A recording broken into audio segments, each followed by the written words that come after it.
Short story time on how when my father told me he was in love with me. His wife was nothing compared to me. He's never met a woman like me before. He's been looking for someone like me his entire life. That's exactly what he would say to me every time he did something. Don't worry. You say to me stuff like, don't worry, you are not doing anything wrong. You are just helping daddy. So guys, I was scrolling on TikTok and I came across this story. I actually came across a couple of stories, but this very first one, this particular one, for some reason it really disturbed my mind, and I felt I had to share it with you guys and give my take on it and see what you guys think, because it's insane. It is insane. And guys, before we get into it, I want to give a trigger warning. If you're one person that is triggered when it comes to SA and stuff like that, kindly, this is not the video for you. Maybe you can go watch another video of mine, or maybe proceed with caution if you feel you can. So with that being said, let's get right into it. Short story time on how when my father told me he was in love with me. So the thing that was going on with him when he was making me do a whole bunch of sexual acts with him, and he was touching me and groping on me, and I had to send videos and pictures of myself and all these extra heinous things.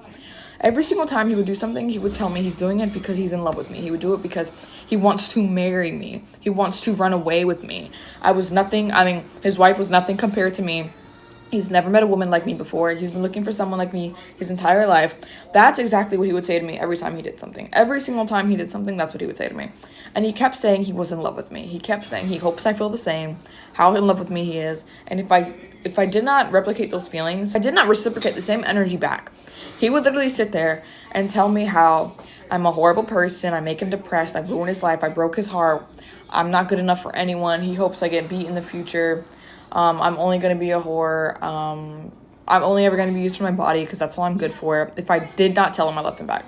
And there was multiple times I sat there and I told him, I do not love you like that. I do not want to love you like that. I will never love you like that. I want a basic father-daughter relationship. Mind you, this is her biological father, guys. Like, this is her biological father. It's not even a stepfather. I'm not saying that if it were a stepfather, it would be fine. But the fact that this is her biological father, like, that is so mind-blowing. Like, for some reason, I just can't get myself to understand how a father can actually see their own daughter as their woman, as their wife, as their girlfriend, like Relationship with my dad.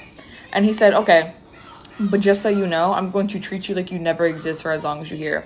I wish I never had a daughter like you. I see why everyone hates you. I see why your mother was so quick to give you up. I see why no one loves you. All this extra stuff. He would tell me I should just jump off a bridge. I should just end myself. How he wishes he was dead and he never met me. And how after I go to college, he's never speaking to me ever again. All because I said I did not love him back. And there was even a time period where he got on his knees, got to me this close, bro, on his knees, sat there and told me, he confessed his feelings, said he wanted to run away with me right then and there, how we could run away, and no one would ever know. He would leave his son, which is literally only 5 years old, my half brother, he would leave him and everything to run away with me, and we'd go and be happy. He even also said that he has a friend who was married to his daughter, and that should have been reflected. And I said, why are you friends with someone like that? And he said, oh, well, it's just how he lives. It's his life. And who am I to question it? He says, oh, but they're really happy and they have 3 kids. Did I hear that right? The friend has 3 kids with his daughter and they are happily married. Like, did I just hear that right? And that's who he was friends with. Someone who was biologically dating their own daughter. Married as well with kids. So when he got on his knees and he was telling me this, he tried to kiss me. This man grabbed my face like this on both sides, pulled me in and tried to kiss me, and I pulled away and pushed his hands away from me. And that's when he sent me he texted me from 5 p.m. to 5 a.m. all the insults you can think of, all the horrible things. Oh, I hope you get R-worded, I hope you go through this, I hope you go through that, I hope life is nothing but horrible to you. And I mean all the most horrific things you would ever, like on some 13 Reasons Why stuff, but worse. Everything you could think of. Texted me from 5 p.m. to 5 a.m. No exaggeration, no joke. If I dozed off or did not text back, I would wake up to a text that says, I'm about to come in that room and do something to you if you don't, text back because I know you're awake. When I was genuinely dozing off sleeping because he was texting me from 5 p.m. to 5 a.m. And that's what he did all the time. All because I said I wasn't in love with him and I wouldn't kiss him on the lips. And the crazy part is that in her comments, there are people saying that, especially men, they are saying that, oh, he was right, like, you actually deserved it and stuff like that. And it's like, guys, are we watching the same video? Are we listening to the same thing? Because how are you going to say this man is right?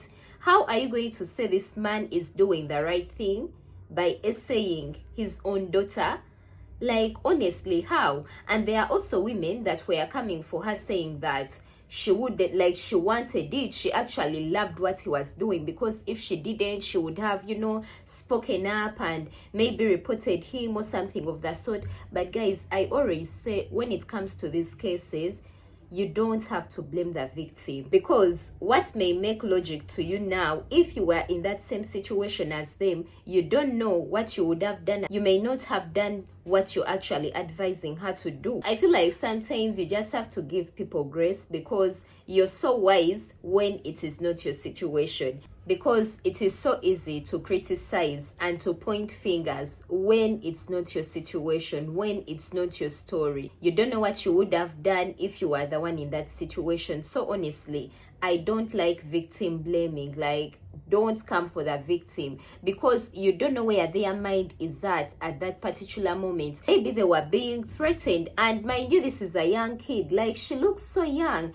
You don't know if she was being threatened and, you know, she was scared to speak up. Like, honestly, I hate when people come for victims that come out to speak. Like, that really annoys me. Like, where is the compassion? Where is the empathy? Like, So he goes, I need your help finishing because my wife doesn't help me.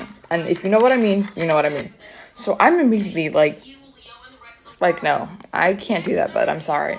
And this man, I don't know what I said to him. I don't know how, if I said it wrong or whatever. This man blows up. And basically he goes into, no, you're going to, you don't get a choice. So every day in the shower, once again, in the shower, called me in. And instead of him doing his dances or whatever with the lights off, this man starts doing everything with the light on and the curtain open. So I saw everything.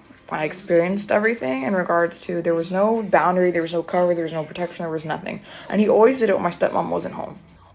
so I had to cut out some parts because, of course, it's a very long video. But she basically said that he used to call her in the bathroom and, you know, touch himself as she was watching and do all these dances while the lights were off. But then he progressed it to, you know, doing that same stuff with the lights on. This time, you know, he was like coming hard this time. He wasn't hiding anything at all. Crazy, right? So he starts to reveal more and more physically to me. And I'm just, I don't know what I was thinking or feeling, honestly. I'm more so zoned out. And I would just go to a space in my head of like, it's going to be over soon. Like, it's going to be over. He would start to tell me how I have to look at him. I have to look at it. I have to help him get it on, okay? And the way it would happen is, obviously, I had boyfriends and stuff in high school and everything. And he would go through my conversations and see, like, when we were getting a little too, like, you know, flirty, he would sit there and pull up my messages on my phone and go, I want you to treat me the way you treat him. And it would be, like, flirty messages, inappropriate messages, all that, but, like, of me and my then boyfriend. And he would go, you're going to treat me like how you treat him. You're going to talk to me like how you talk to him. And if you don't, there's going to be a problem. So I'm obviously, like, freaking terrified because this man is a lot bigger than me. He's a grown-ass man. This is my dad we're talking about, biological father. So he's sitting there and he's like, you're going to do this, A, B, C, D, E, the same way you do with your boyfriends. Because if you can do it with your boyfriend, you can do it with your dad. Kid you not, he said that, words of mouth. So I'm doing it. He's literally forcing me to do this, by the way. I'm doing it, but I'm not giving energy. I'm just like, send. 4 words, send. You know, stuff like that. And he goes, if you don't cut the shit and you don't stop playing me and you start acting like how you act with them, I'm going to raise hell. I'm going to make your life horrible. Do it. So I have to put a little more effort into the text messages. And then he switches into, you need to start sending me stuff. The same way you would send to your boyfriend. I want pictures, I want videos. And it would be of me, clothed and or not clothed. And it would be just what he requested. I had to give him what he requested. He threatened to me multiple times. He threatened me if I ever told anyone. He threatened me a lot. And this went from like October 1st to like June 8th. Because I ran away June 9th. So it's pictures involved, videos involved, me, and then there's also acts. And what I mean by acts is this man would not let me, I'm not explaining it. He would not let me do anything if it didn't seem like I was trying hard enough. So, for example, he would force me to open my mouth and pretend that he's, in my mouth. Nothing ever touched, but Guys, I don't know, but I'm so disgusted. Like, honestly, I'm disgusted watching this video. Like, everything is just disgusting me so much. Why, like, which type of father is this? I don't know how you guys feel, but I, for one, I am really in disgust right now.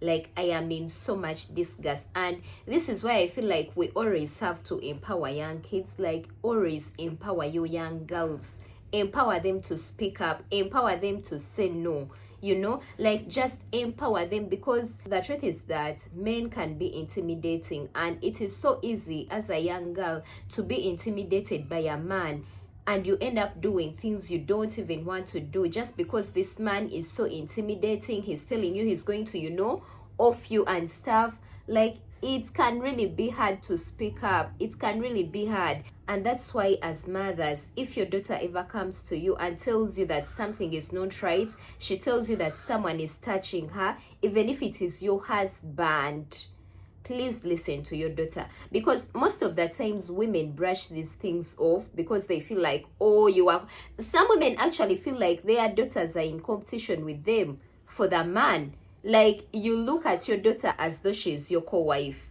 and this is a girl you have to protect. This is your daughter. I really don't understand women that do that. I don't understand women that don't believe their daughters, even their sons, actually, because even sons go through the same things. But in this case, we are talking about daughters. Like, if your daughter ever comes to you about any man, there is nothing like taking sides. The only side you should be taking is your daughter's side. Take up for your daughter, speak up for your daughter, protect your daughter. Protect your daughter, because trust me, there are so many pedophiles out here. So many of them, including the people you don't even expect, like your own relatives, your own boyfriend, your own husband. he would pretend that it was about to, and that's what got him there. Him imagining that his daughter is him down there. And if you know what you know. So he forced me to open my mouth, and I would be sitting there on the verge of tears. We're on the verge of tears. He forced me to open my mouth so he could envision that he was doing something. And when he was done, he would always go, "Are you hungry? Do you want anything to eat?" I would never get anything unless I did something for it. Wow, for you to starve your daughter until she did you a sexual favor, that's insane. That's really insane. For you to starve her until she does something for you. Wow, guys, wow, just wow. I was not allowed to eat snacks. I was not allowed to touch any of the food in the kitchen unless I did something for it. I was also not allowed to go to any school events, any band practice, any clubs, nothing. I was not allowed to join anything unless I did something for it.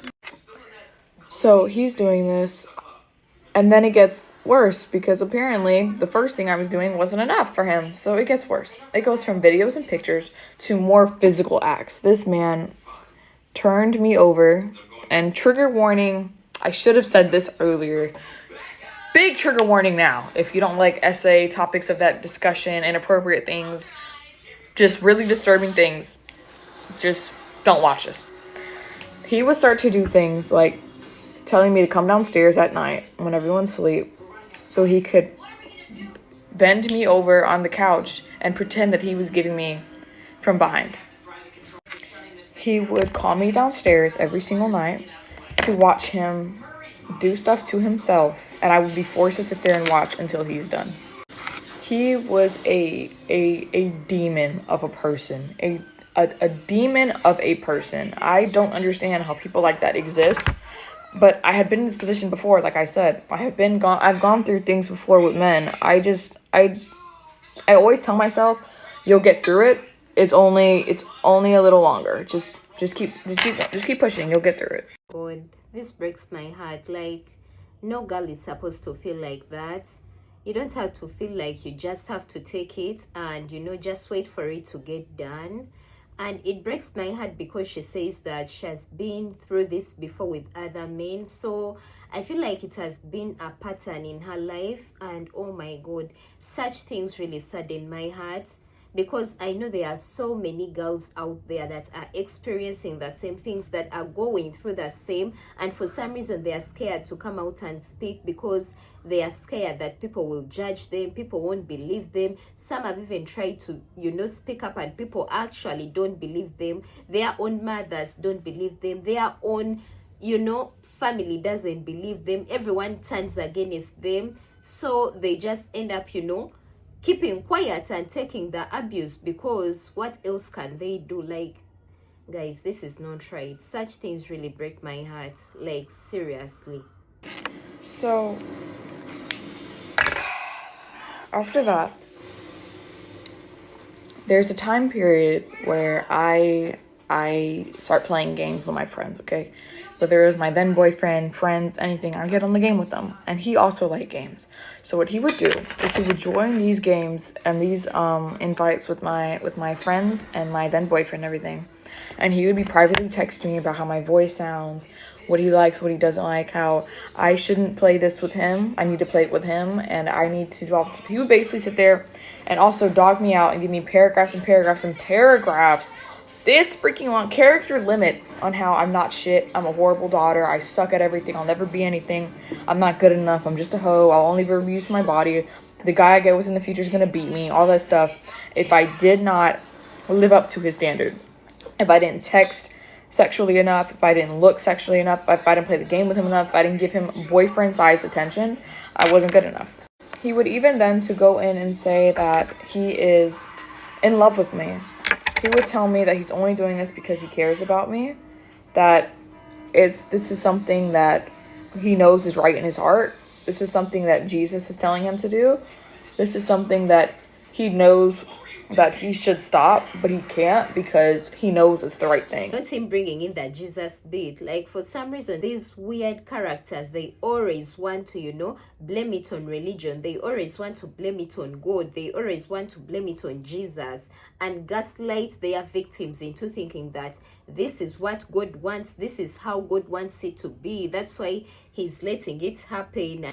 And how he's never met anyone like me. All the women, even his current wife, none of them were ever good enough. None of them had what I had. That's what he said. And so I would just sit there and I'd cry. Every night in my bedroom, I would cry. I would sob. I would wait for it to be over. All this stuff. And it just never stopped. My entire senior year of high school, for a year straight, I was essayed every single night. I was forced to touch things, do things, say things, send videos, pictures of myself, whatever, you name it. I was forced to do it. If I did not, I would get ignored, starved, singled out, left alone. They wouldn't take me anywhere. They would go out to eat and everything, and I'd be stuck at home. I wouldn't be able to enter the kitchen without permission. I was not allowed to eat anything without permission. I had to ask permission to drink water.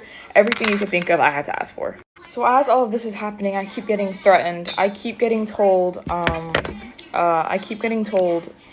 that if you ever tell anyone, this will happen. I kept getting death threats. I kept getting, I couldn't even talk to my own mother. I was forced to walk home at night in Atlanta, Georgia. And if you know anything about Atlanta, Georgia, that is not some place you want to walk alone at night. And as a girl, I was forced to walk home at night.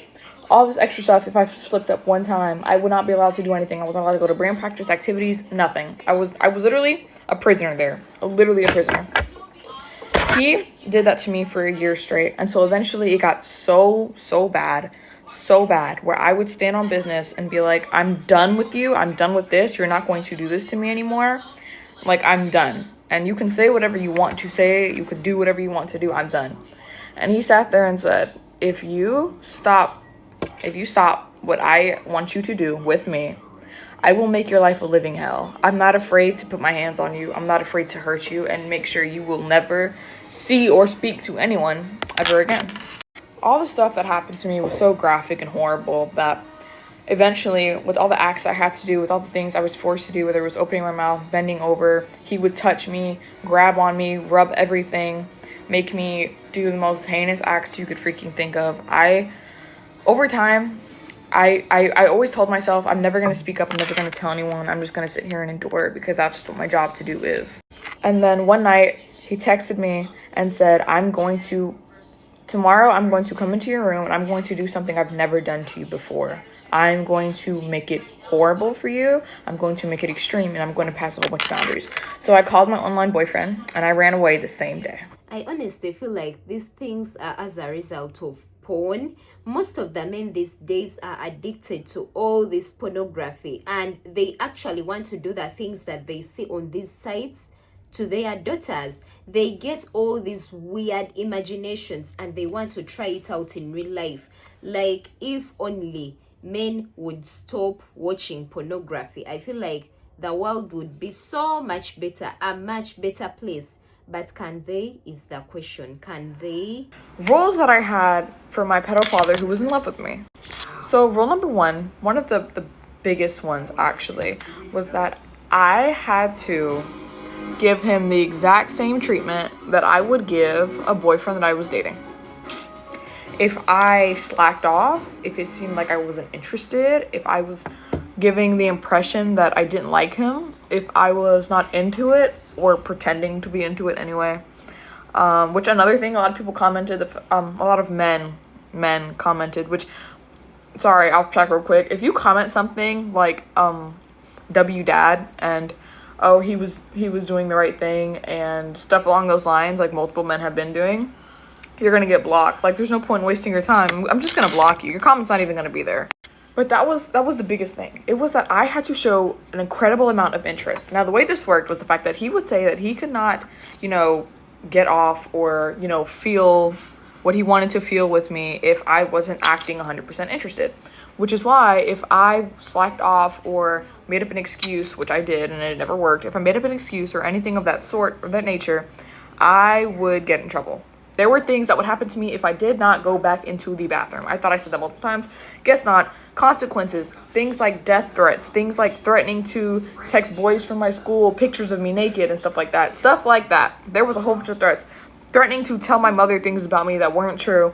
Threatening to send me to a mental asylum because I was crazy if I ever told anyone. Stuff like that. If I ever did anything, I was threatened. It's really that simple. But as all this was happening and everything, I was just trying to survive. But anyway, rule number 2. I had to make sure that I did not whatsoever, not send him I don't know how to explain it.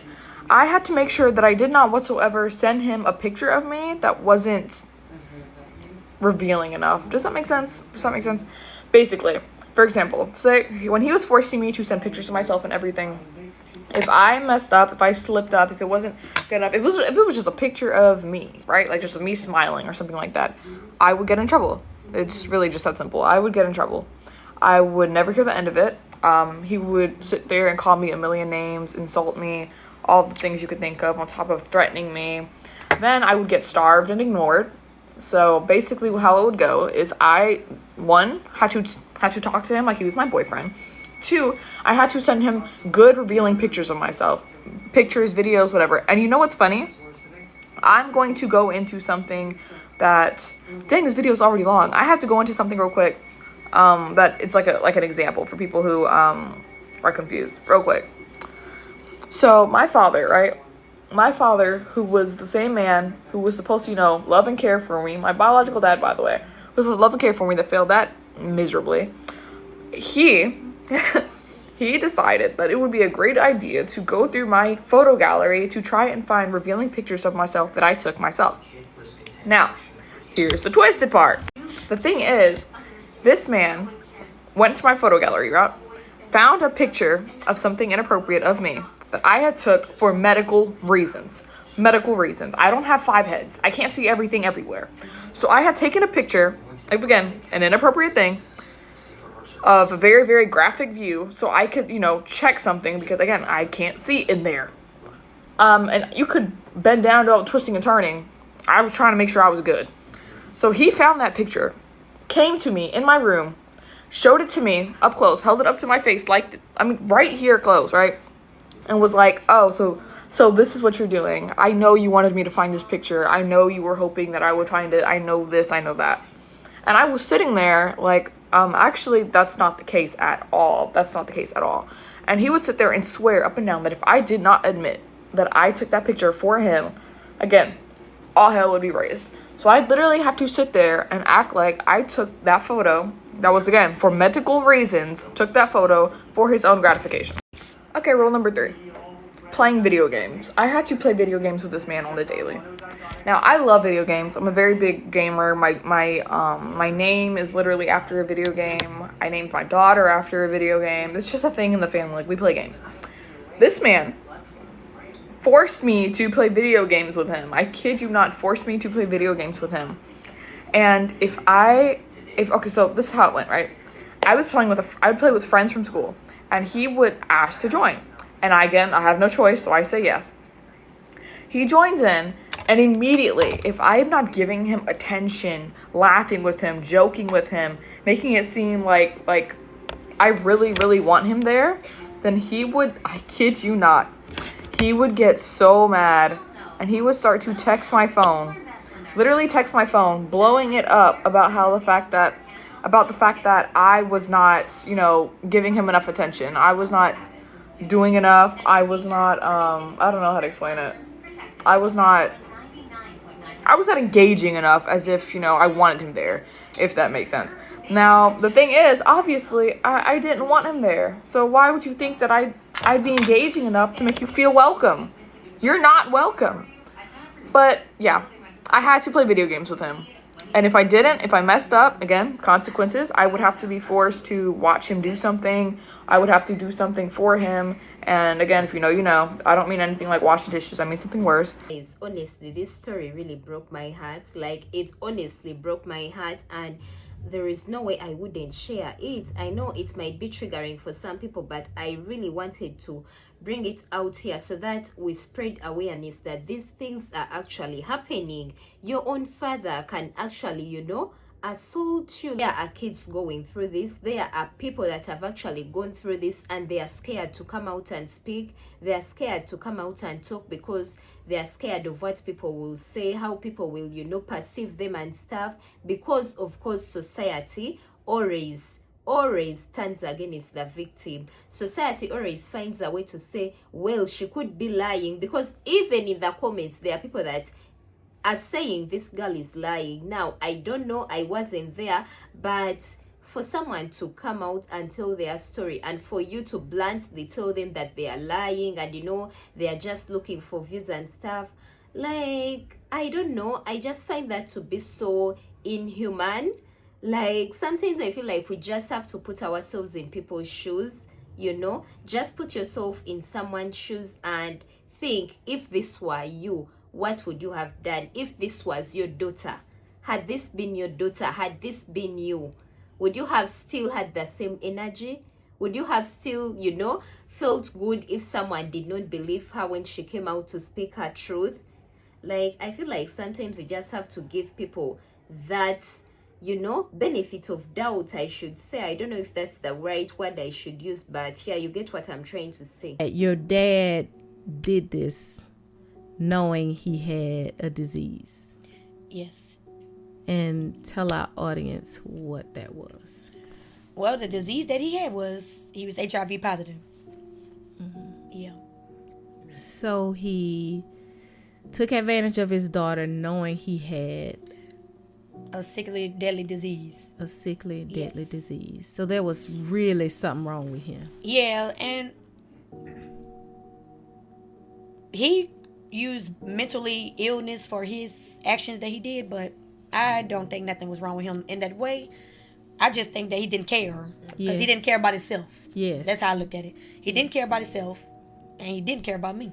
Yes. You know, Yes. so he feel like he was dying, so he want to take me out with him, I guess. Wow.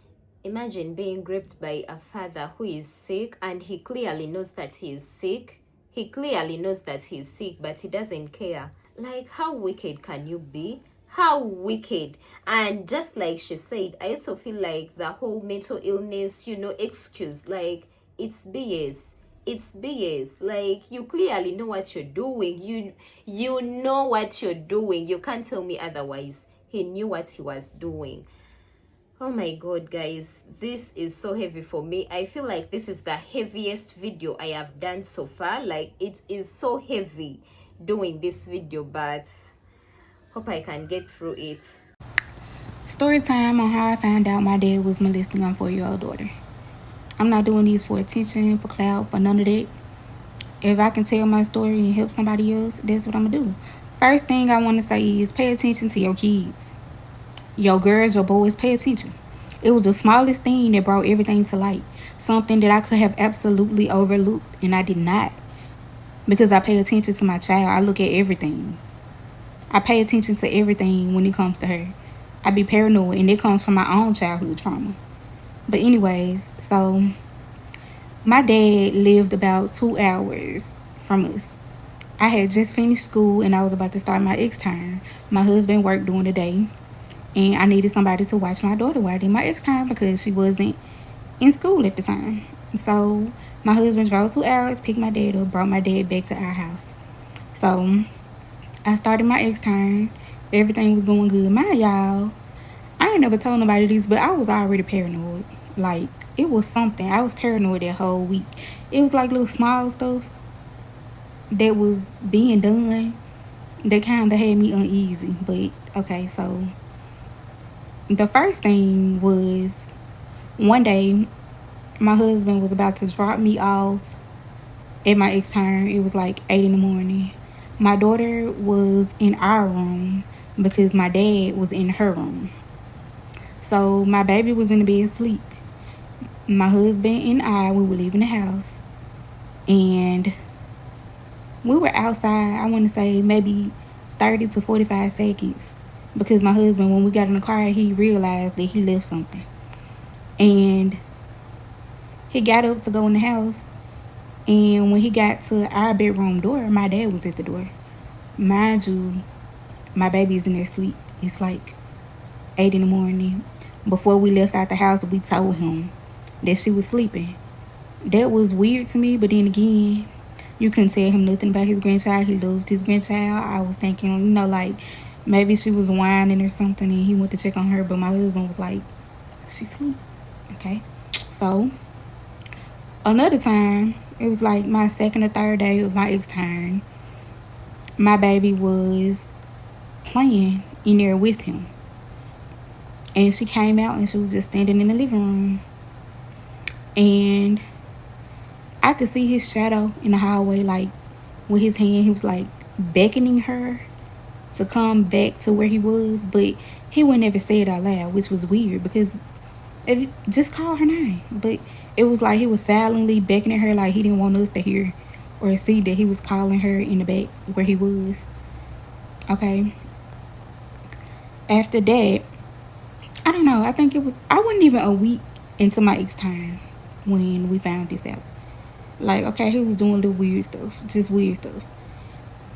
And mind y'all, like I said, I lived with my dad my whole life. He got a bunch of nieces, a bunch of granddaughters. Everybody loved him, man. Ain't nobody ever said nothing out the way about him.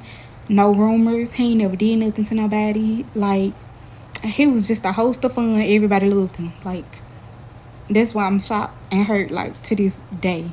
Like, it still bothers me every day.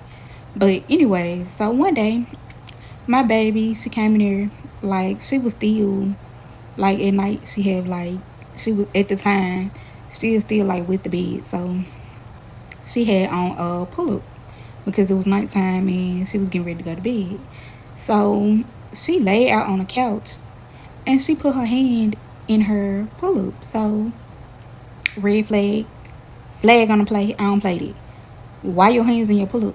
But of course, I was like, babe, why you got your hand right there? Like, what's wrong? Where you get that from? Somebody did that to you? I'm asking questions. She was like, yes.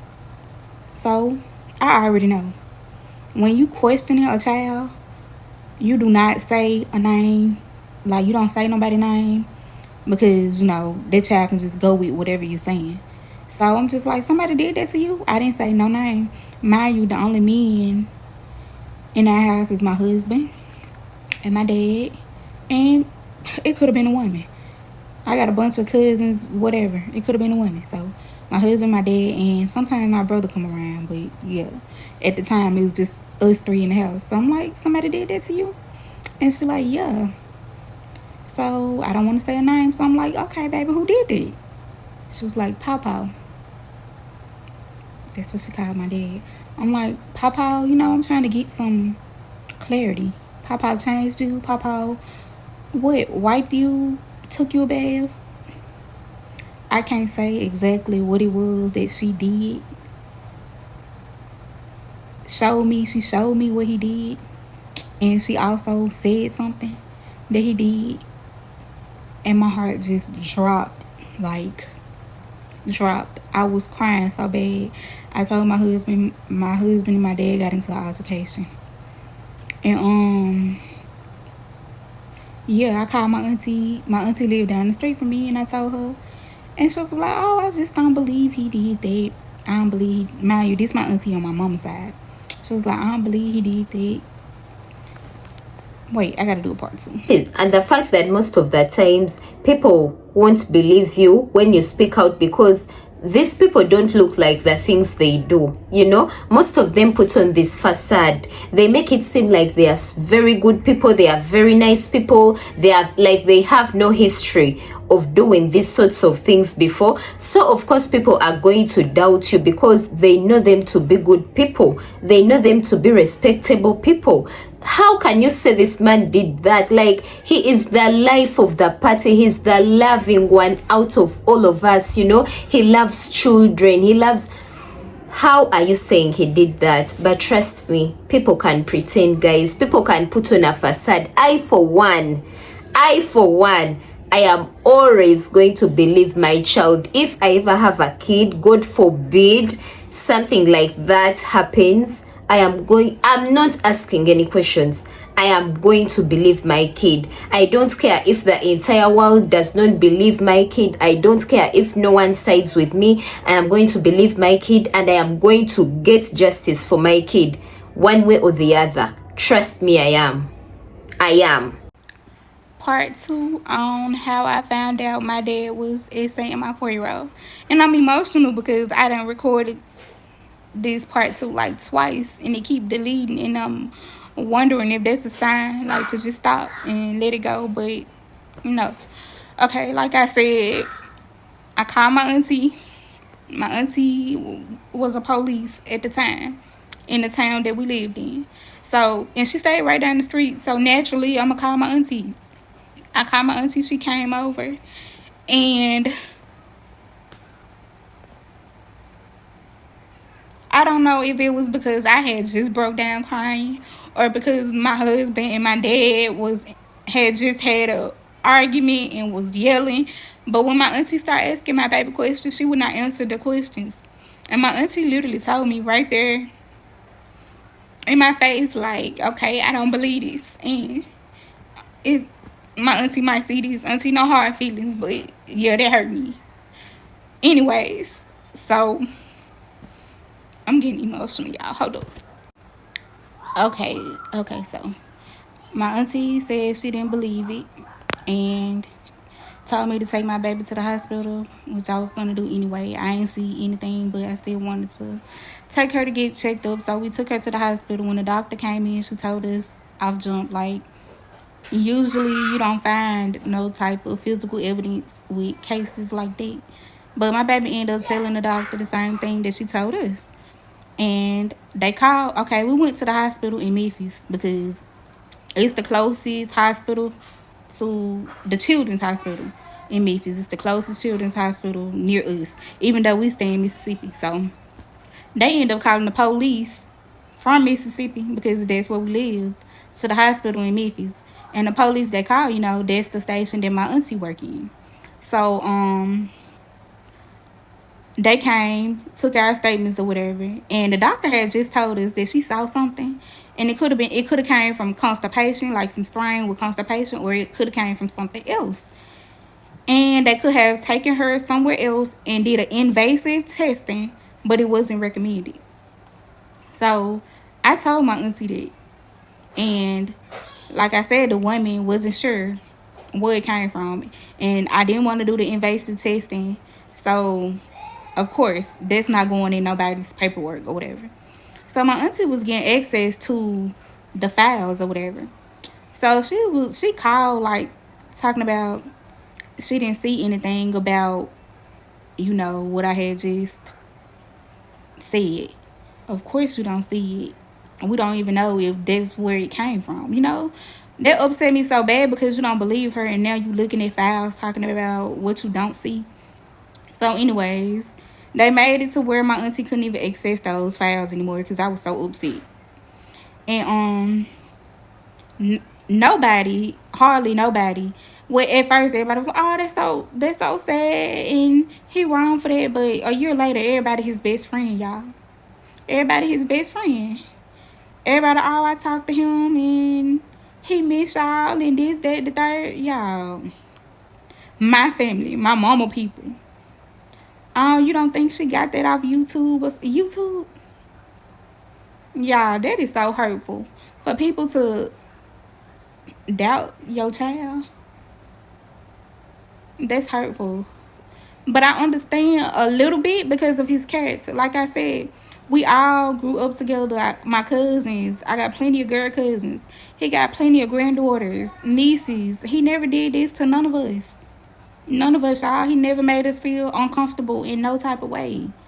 My mom died when I was 14 years old. I lived with my dad my whole life. He got full custody of me. My dad never made me feel uncomfortable. He never did nothing to me. Never said nothing to me out the way. But the way my daughter said what she said, the way she demonstrated what he did to her, I would be a fool to deny my child. I would be a fool to just sweep that under the rug and be like, "Oh, she 4 years old. She don't know what she's talking about. That came off YouTube." Y'all, these folks set up an interrogation for my baby 2 weeks after this incident happened. And I thought, it's 2 weeks later, my baby ain't gonna remember that. Y'all, when there's some truth to what your child is saying, one thing about it, when you lie or when you being untruthful, you gotta, it's hard to remember. But 2 weeks later, my 4-year-old went into the interrogation room with the police and CPS worker and the child therapist and repeated the same thing. She even told them stuff that she didn't even tell us because she was afraid to tell us. 45-minute long interrogation 2 weeks later. She did what needed to be done. That's the exact thing that the CPS worker said to me when they came out of their room. She was like, she did a good job.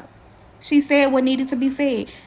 They sent that tape over to a grand jury or something like that, y'all. That was a year ago. I don't know what's going on. So I've been messed up. I can't lie. My dad was literally all I had. All I had. My best friend, literally. So the fact that he did this to us, and I got to sit up here a whole year later and my baby come to me and she say she miss her papa. My baby want to see him. She wants to go to his house. She want to know why he didn't just apologize. She said, "Mama, why didn't we just let him apologize? Why didn't we do that in the first place? Why he couldn't apologize like a real friend do?" I had to explain to her, it don't work like that, baby. What he did, that's not right. You can't just let somebody do that to you and forgive them. She don't understand. And I'm fighting with this every day because not only did this happen to my child, but I lost my best friend in the midst of that. Because if you know me, you know that my daddy was literally my best friend. I'm talking about on the phone 4 and 5 times a day. Like, that's what kind of bond we had. And people want to know, like, why I be so angry. in my family. Like, why wouldn't I be? I'm getting emotional. I gotta go. Like, honestly, guys, my heart goes out to anyone that has experienced such a thing. Like, my heart really goes out to you, because I know it can be hard. It can be hard. Oh my god, it's like, I feel like there are no words that can explain the trauma one goes through when they experience such a thing. And on top of that, for people not to believe you, for people to think that you're just cooking up stories, like, I could go mad. Trust me, I could go mad. He didn't threaten her, and he didn't tell her that she couldn't say no. Honestly, he didn't have to, because we had already taught her, without even meaning to, her entire life, that saying no made you rude or bratty or seemed ungrateful or unkind. Not just to him, to anyone. Be polite, don't be rude, don't hurt people's feelings. She learned early that her job was to make people feel comfortable. And he took full advantage of that. He didn't yell, he didn't threaten, he didn't get violent. He got disappointed. He got pouty. He got sad, felt rejected. He made her feel guilty. And then suddenly she, as a child, was the one left feeling like she had done something wrong, despite the fact that she was being abused by her father. She wasn't left feeling scared, just wrong. Like she owed him something. Reassurance, acceptance, compliance, cooperation, silence. She felt like it was her fault for not making him feel okay. And what kills me is, I get it. That was me. I taught her that. I showed her that. Because that is exactly what he did to me and exactly how he made me feel. I would walk around trying to fix his mood before it even hit, before he even said a word. The entire family, the entire household, he made everyone in the house feel like his emotions were their responsibility, our responsibility. So no, it wasn't fear that kept my daughter quiet as she was being sexually abused by her father. It was guilt. It was the kind of guilt that has you in such a chokehold that you don't even realize how tightly it's gripping you until you can breathe again. So why didn't she speak up? She wasn't silent because she was scared. She was silent because she had been taught to be kind, even when it cost her everything. This is what grooming can look like. It can hide in good behavior, in don't hurt his feelings, in kindness over everything else. But like, kindness. Trigger warning. On November 22nd, 2021, 2 years ago today, my worst nightmare as a mother of 4 came true. My worst nightmare as a wife came true. My life as I knew it would no longer be. It's 5 a.m. California time when I was awoken by a call from my 15-year-old daughter from our home on the big island of Hawaii, 2 a.m. her time. Exhausted from my nonstop 7-day work week at the salon, I pick up the phone, still half asleep, confused, and I answer, hello? All I hear on the other end is whispering and whimpering with the words, Mom, check your phone. Click. She hangs up on me. I carefully move aside my 2-year-old daughter. I sit up immediately. My heart is pounding so hard in my chest that I can feel the pulse in my ears.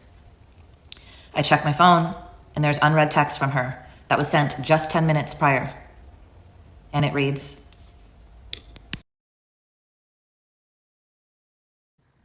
to clarify, this is my daughter's stepfather. He raised her since about 6 years old. I was married to him for almost 7 years and had 3 children with him within 4 years.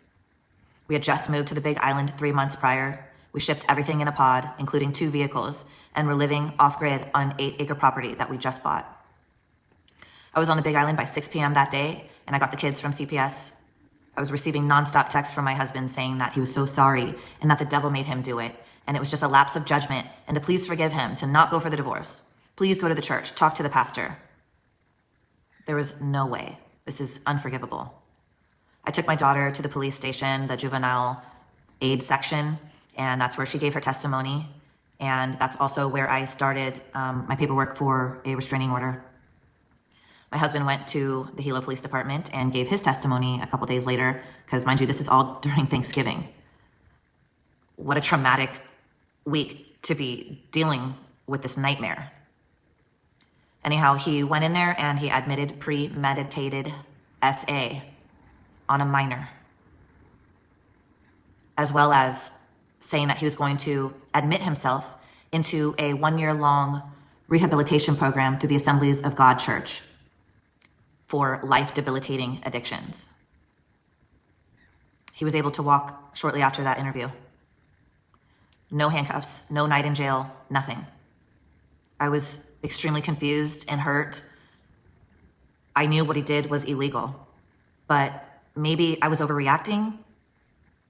I didn't know what to do, you know? Looking back now, it's been 2 years. Is it possible that he received some sort of immunity because of his affiliation with Assembly of God Church? Because I don't think anywhere in the United States someone could walk into a police station and admit premeditated SA on a minor and be able to walk out that same day. I had to move back to California to stay with my family because I needed support. He ended up moving back here to California. He now has a new family and a baby, while we just sit here in limbo and wait for our day in court. I don't know when that's going to be. I keep sending emails. I keep making phone calls. Nothing is happening. I suppose I'm making this video for attention, to create traction in our case. I don't know what else to do. I need your help. Please repost this video. Maybe it'll reach the right people to get this moving so justice can be served. So my daughter feels supported. Please help. When people see my videos discussing the fact that I discovered that my husband at the time was sexually abusing our daughter, a lot of people have asked me about his family, how they responded, if they're still involved in our lives, etc. The day that he was arrested, I got a call from his mother first. And mind you, let me rewind and say I was close with his family before this. I mean, we had like frustrations and issues sometimes, but for the most part, I mean, I called his mom and dad, and I was close with his family. So his mom called me, and I'm expecting her to, I don't know what I was expecting. I don't know. But here's what I got. Hey, do you know any good lawyers for Jason? I was like, what? There was nothing like, hey, is my granddaughter okay? Are you okay? How are you feeling? Oh my gosh, nothing. Just, do you know of a good lawyer for Jason? And I was like, I am not worrying about that right now. Right now, I'm going to have 4 kids to get to therapy, and myself if I can manage it. A whole bunch of things I have to do in the next few days with different agencies and whatnot, just to get her safe. No, I don't know a lawyer. I don't even know of a lawyer for myself yet. And she said, I'm not talking about a divorce lawyer. I said, I know. And that was it. I mean, that was it at that point. Like, it was, okay, thanks, nothing. So my daughter's grandparents on that side didn't call to find out if she was okay, didn't ask if she was okay, nothing. They went right into defense mode for him. His dad, who swore that he loved my daughter more than anything, he called her his princess, he so favored her. He was grandpa, she loved him, he was her perfect little girl. He's never spoken to her since Jason's arrest. He hasn't spoken to me either. But here's what he did do. He began building a case almost immediately in everybody's minds, telling them that I had made this all up. Let's see, the stories were, I was having an affair and I wanted Jason out of the picture. The stories were, I wanted the life insurance money, so I was hoping he'd be killed in prison. I I think those were the two main ones that he would say. And that I had somehow coerced my daughter into saying the things that she did. His sister, she ended up being one of our closest allies. First, she was with them, upset with me for not trying to help him, not trying to help bail him out, not trying to help get his stuff to him, nothing like that. I was like, I'm not doing this. And I didn't hate him. I didn't, I just was like, he is not my priority. My daughter is my priority right now. And anything that, any energy that I have needs to go into her and my kids. And I can't facilitate his release and still somehow tell my daughter that what he did was a crime and was wrong, However, within a few days, his sister did call me, and okay, maybe it wasn't a few days, but it wasn't very long. I don't know. It might have been a week or two. I have no sense of time. Somehow, it felt early on. She called me finally, and she was like, hey, she said, you mentioned that nobody has called and just asked to hear what Lauren has to say, or to hear about Lauren. And she said, and I think I haven't asked because I've been afraid to hear the answer. But I'm ready. I'm ready to hear Lauren's story. I'm ready to hear, not story like that, but I'm ready to hear about Lauren, because that's what matters. And long story short, she has become she's family to me. I don't tell people, I call her my sister. I don't tell people she's my former sister-in-law or whatever. She's just my sister. His little brother pulled away, stopped talking to us.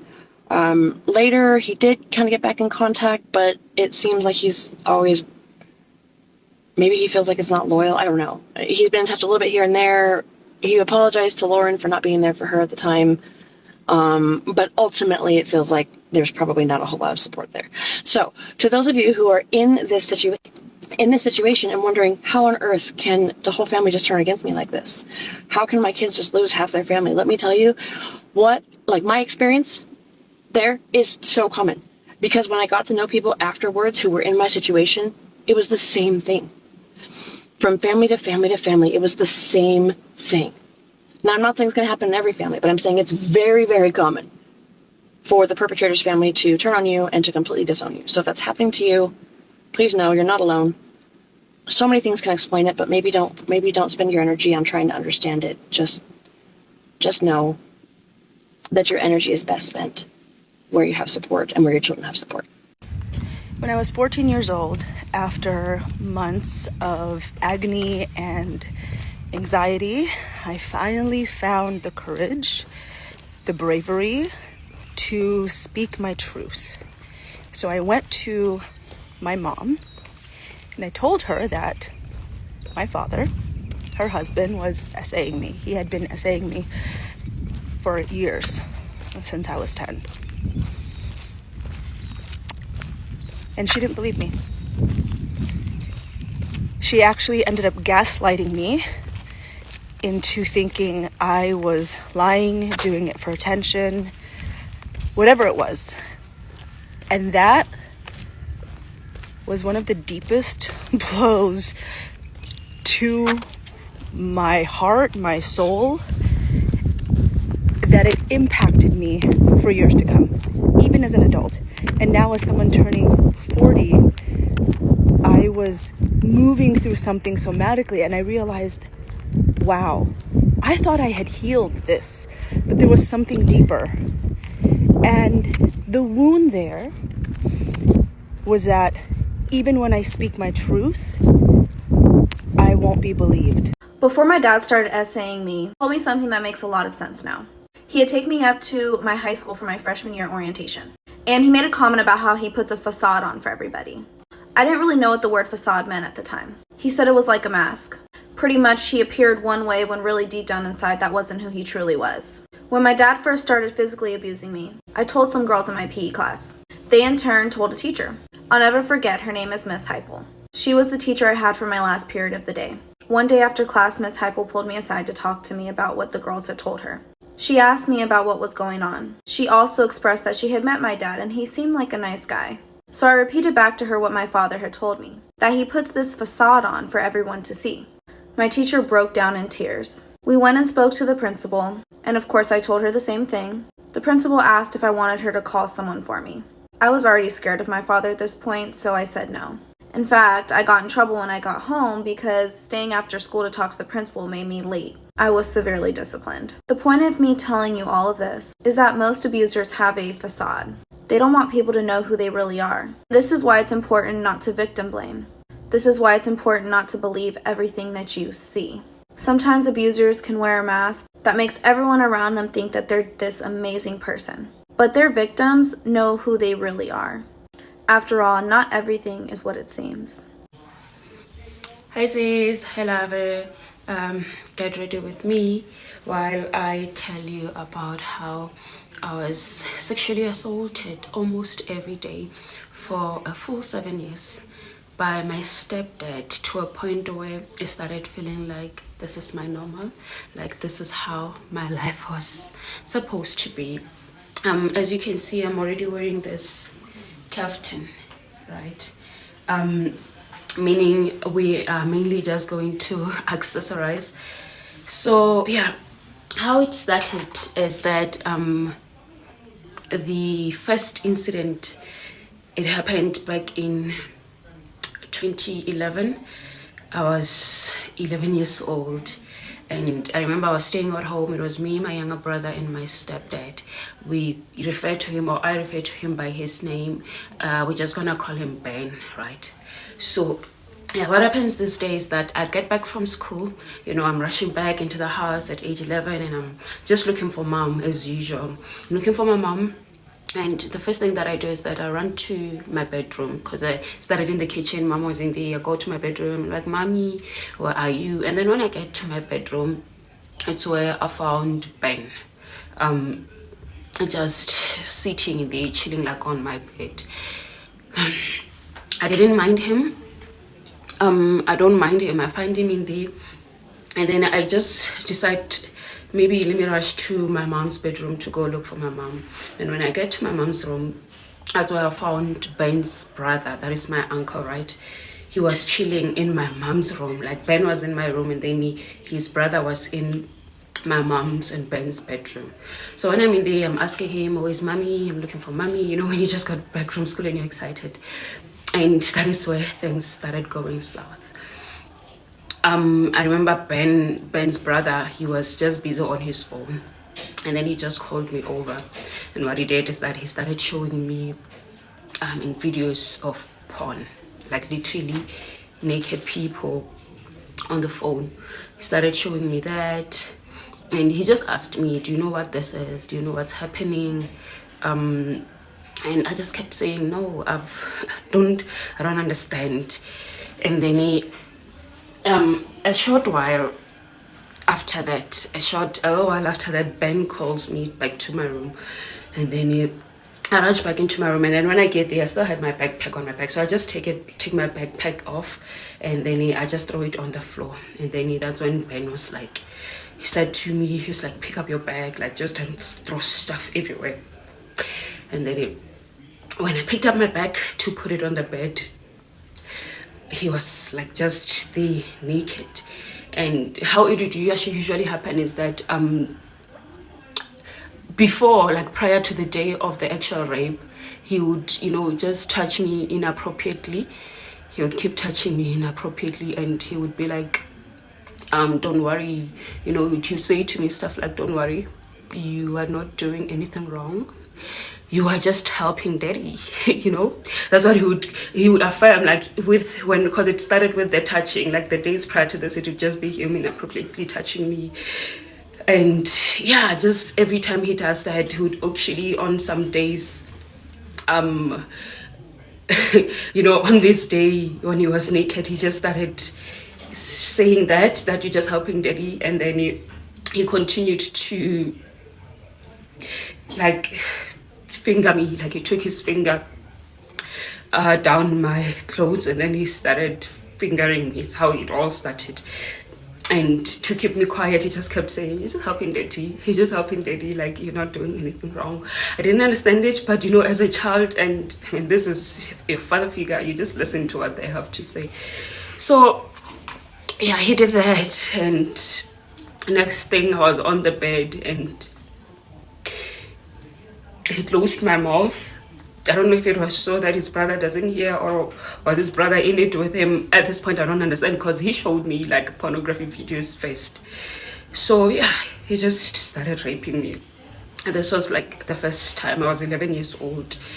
And yeah, after that, he finished. It was just so painful.